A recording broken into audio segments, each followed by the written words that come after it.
is ATL Day Ones, part of Locked On Sports Atlanta. And it starts now.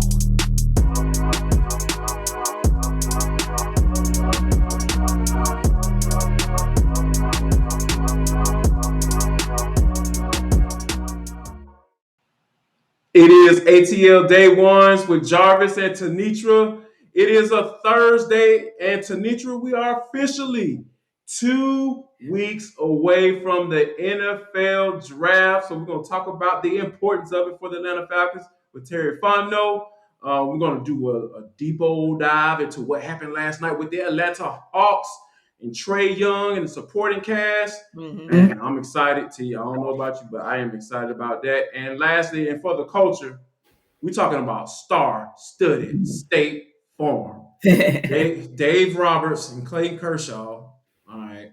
And I got to do a little special tribute before we get out of here on a good old Thursday. But before we get there, I definitely want to say thank you. Thank you to all the viewers for checking us out on YouTube. Our subscribes, or our subs, as the YouTubers call them, are rolling right along, T.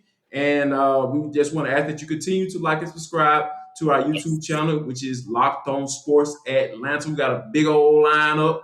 We got ATL Day Ones with Jarvis and Dimitrov. We have A to Z with Mark Zeno. And we have Hitting Hard with John Chuck. You already know what he's about to bring. But T, like as I mentioned before, draft is 2 weeks away.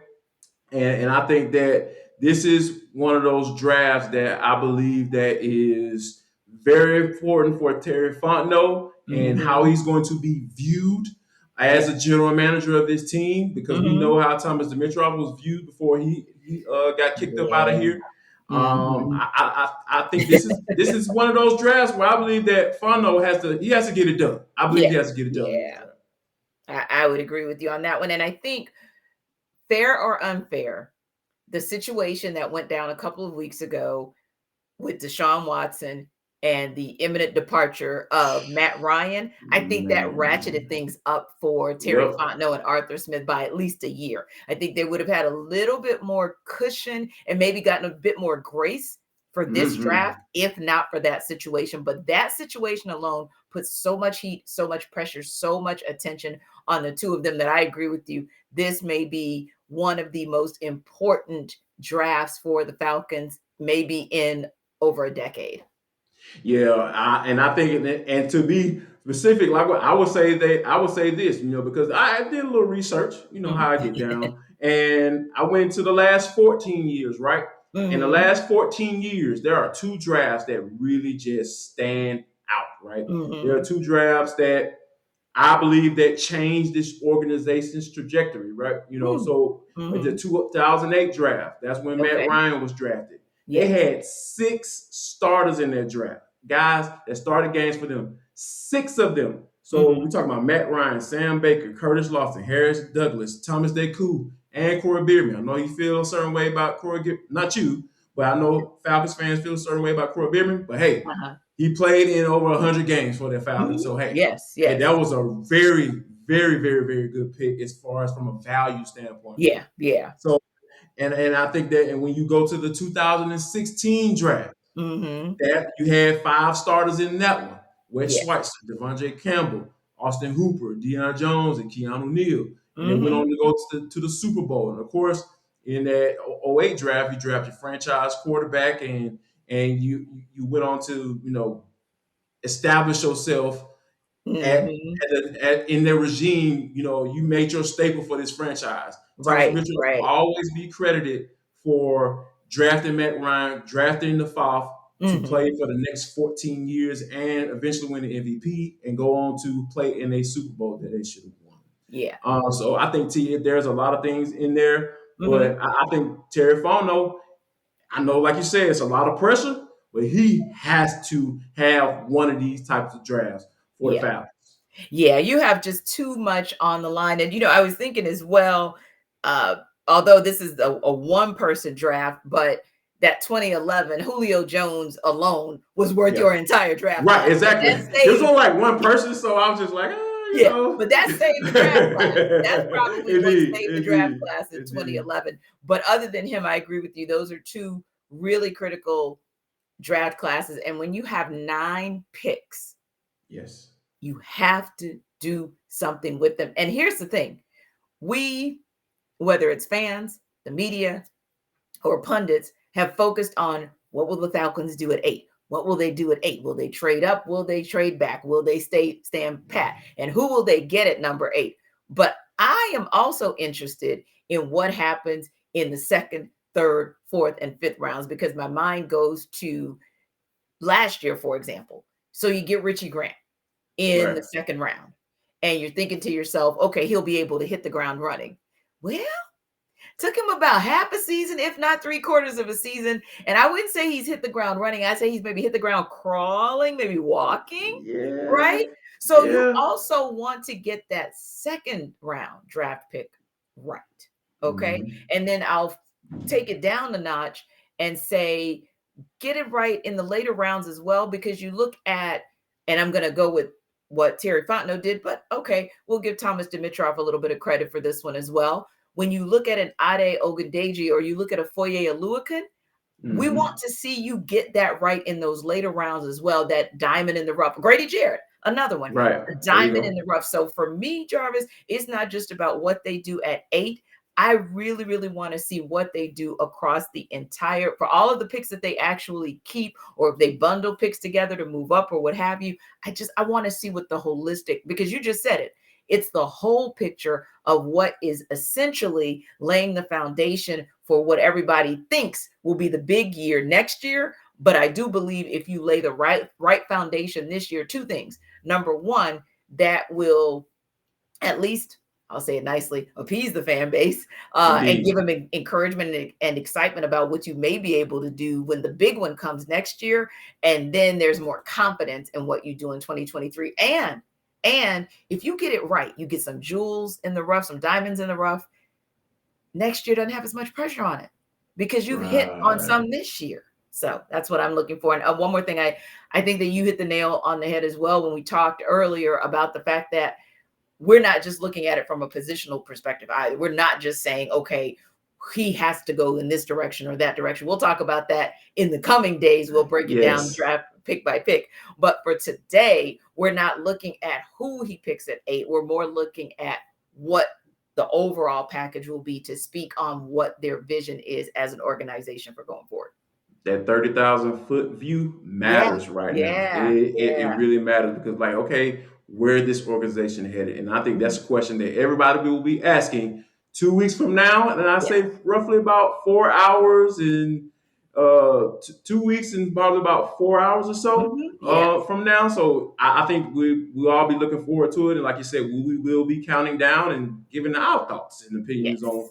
where the Falcons should go, how they should move, and Mhm. who they should draft. All right, the Indeed. Atlanta Braves, they lost 3-1 to the Washington Nationals. End up losing the series. They are now 3-4 on the season. Oh my Yeah. God, the world is coming to an end, right? Oh my God, the sky is falling. The Braves are under 500. Oh, wait a Right. minute.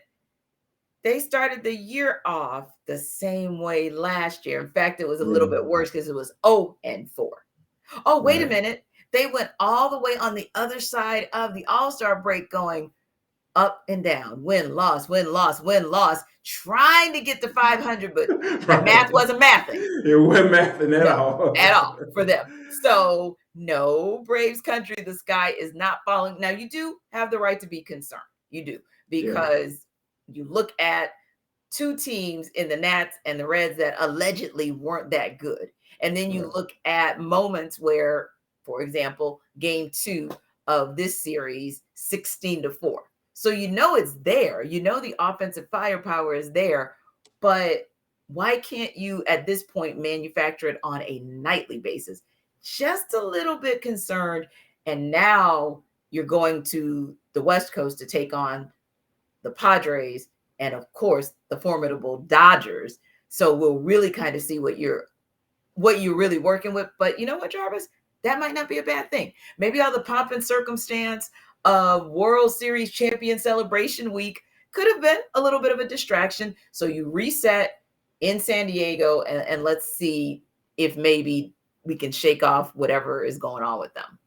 The celebration hungover, I think you're on something with that. When you think about all of the events they had to go through, and the Yeah. walk Oh my. downs and the walkthroughs and the Yes. ring giveaways and all of this and all of that. Right. So I think right now, just kind of looking at some of what the guys were saying in the locker room, was just like, hey man, now we get to play baseball. Yes. And now it's back to boring. Essentially, if I can use a quote from Brian Snickers, back to boring, playing baseball, trying to win games. So I'm with them. I think that they will, get back on track. I'm not too concerned, but like I said, they will be taking on the San Diego Padres. Yes.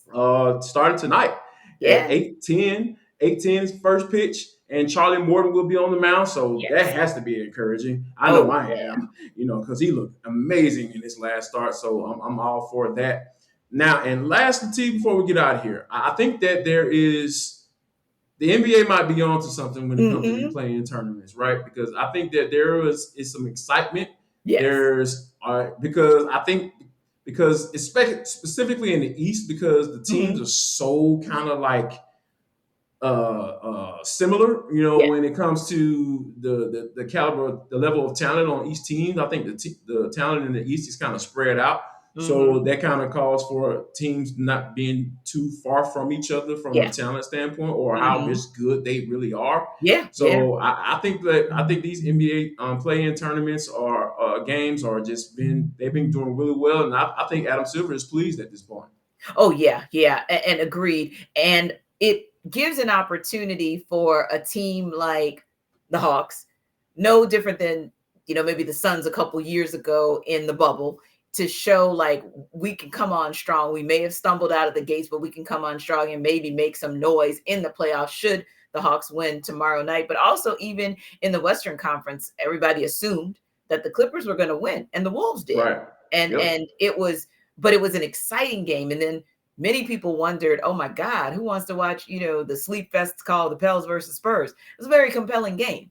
That was a very, very good game. And to see even the Pelicans do what they did, minus Zion, I mean, you knew he wasn't playing, but minus him, that was pretty darn special. And even with the Spurs, thinking about them looking like they had mortgaged the house a couple of months ago when they let go of Derek White, and they shipped off some other key players, and here they found themselves in the play-in round. So yeah, I was not a fan of it from the beginning. I was like, oh God, this is just going to drag on like the first four of the NCAA tournament. This has been pretty compelling. And hey, look, selfishly, if it extends the NBA season for us, we'll take it. No doubt about it. And we know the Atlanta Hawks were compelling last night. As they get the win, we will talk about it. We will take a deep old dive in the next segment. Don't go anywhere. It's ATL Day Ones with Jarvis and Tenitra. I'm about to knock my microphone off. What's going on with that? We want to hear from you next segment. So